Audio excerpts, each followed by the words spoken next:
Go for main engine start. 8, 7, 6, 4, 3, 2, 0, and liftoff for the final launch of Endeavour, expanding our knowledge while expanding our lives in space. And with that, Space Shuttle Endeavour embarked on its final flight on the morning of May 16, 2011, carrying 6 crew members on their way to complete U.S. construction of the International Space Station.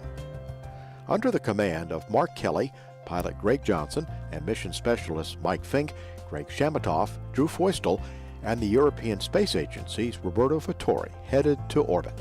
After the remote inspection of the shuttle's exterior thermal protection system was complete, Vittori and Johnson used the shuttle's robotic arm to reach into the payload bay and grapple the express logistics carrier.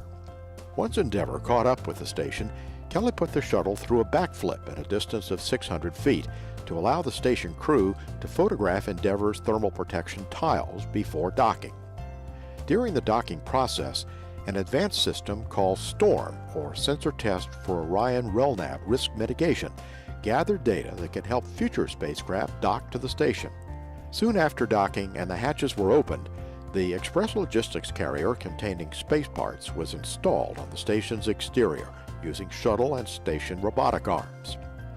The chief payload, the Alpha Magnetic Spectrometer 2, was handed off from the shuttle arm to the stations and then placed in its permanent position atop the starboard 3 truss. The spectrometer is a 15,000-pound, $2 billion advanced scientific instrument that could answer basic questions about our universe, perhaps shedding light on dark matter and antimatter. The mission's first of 4 spacewalks was completed by Feustel and Chamatoff as they swapped exterior experiments and installed equipment in more than 6 hours outside the station.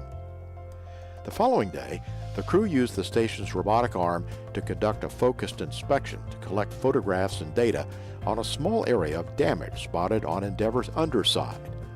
The information gathered enabled mission managers to clear Endeavour for its return.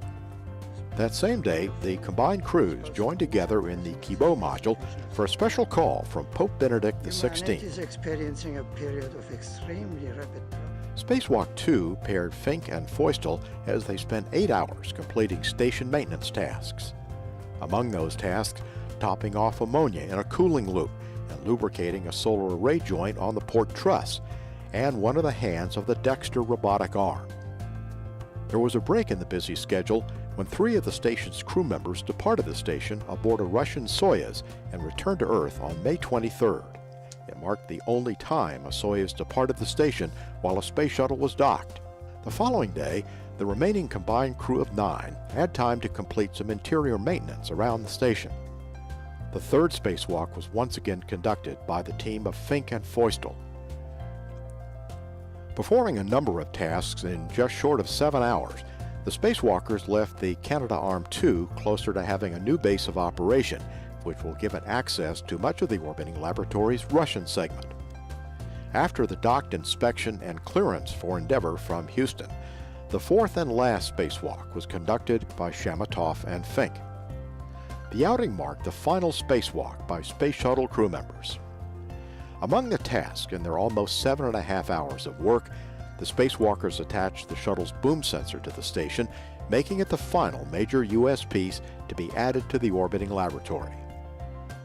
In behalf of the STS-134 crew and the Expedition 27 crew, space station assembly is complete. With construction complete and supplies delivered during 11 days of joint operations, the 2 crews said goodbye and the hatches were closed between the 2 spacecraft. After undocking, the shuttle completed a fly-around, providing amazing images of the fully completed station. Fink, who during the mission became the U.S. astronaut with the most time in space, later described the crew's feelings looking at the completed station. And I think we all should be really impressed how big and magnificent that space station is. We were impressed. We were excited like 5-year-olds at a roller coaster park. I mean, it was pretty impressive.